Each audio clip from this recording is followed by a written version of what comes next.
அனைவருக்கும் வணக்கம்.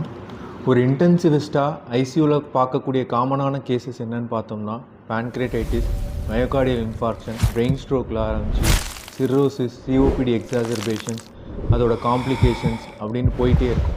இந்த கண்டிஷன்ஸ் எல்லாத்துக்குமே டிஃப்ரெண்ட் காசஸ் இருந்தாலுமே நம்ம பேஷண்ட் கிட்ட ஹிஸ்ட்ரி எலிசிட் பண்ணுறப்போ இருக்கக்கூடிய காமனான ஃபேக்டர் என்னன்னு பார்த்தீங்கன்னா alcohol and tobacco consumption.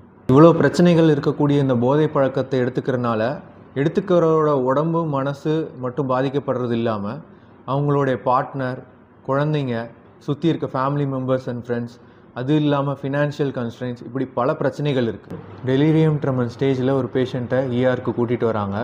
Our ஐசியூக்கு shift பண்ணி அவரை நாங்கள் ட்ரீட் பண்ணி அவர் ஸ்டெபிலைஸ் ஆகிறதுக்கே பல நாட்கள் தேவைப்படுது. ஏன்னா அவர் க்ரானிக் ஆல்கஹாலிக்குன்றனால அவருக்கு ஆல்ரெடி மல்டிபிள் கோமார்பிடிஸ் இருந்தது.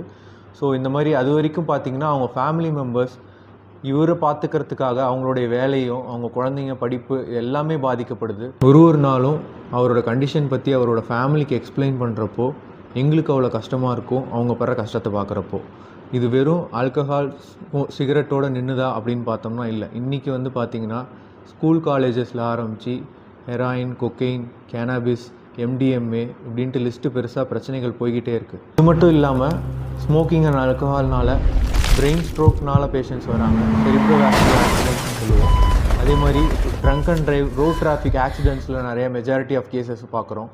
ஸோ இது எல்லாமே பார்த்திங்கன்னா நம்ம இந்த போதை பழக்கத்தை தடுக்கிறதுனால ப்ரிவென்ட் பண்ணக்கூடிய பிரச்சனைகளாக தான் இருக்குது. ஸோ பாதிக்கப்பட்டவங்களுக்கு ட்ரீட்மெண்ட் கொடுக்கறதுங்கிறதோடு இல்லாமல் இதுக்கப்புறம் யாரும் பாதிக்கப்படாமல் பார்த்துக்க வேண்டிய பொறுப்பு நமக்கு இருக்குது. இதோட ஒரு முயற்சியாக வீதி லீடர்ஸ் அமைப்பின் சார்பாக அண்ணன் அண்ணாமலை அவர்களுடைய வழிகாட்டுதலோட போதைக்கு எதிரான விழிப்புணர்வு அப்படிங்கிற இனிஷியேட்டிவ் எடுத்திருக்காங்க.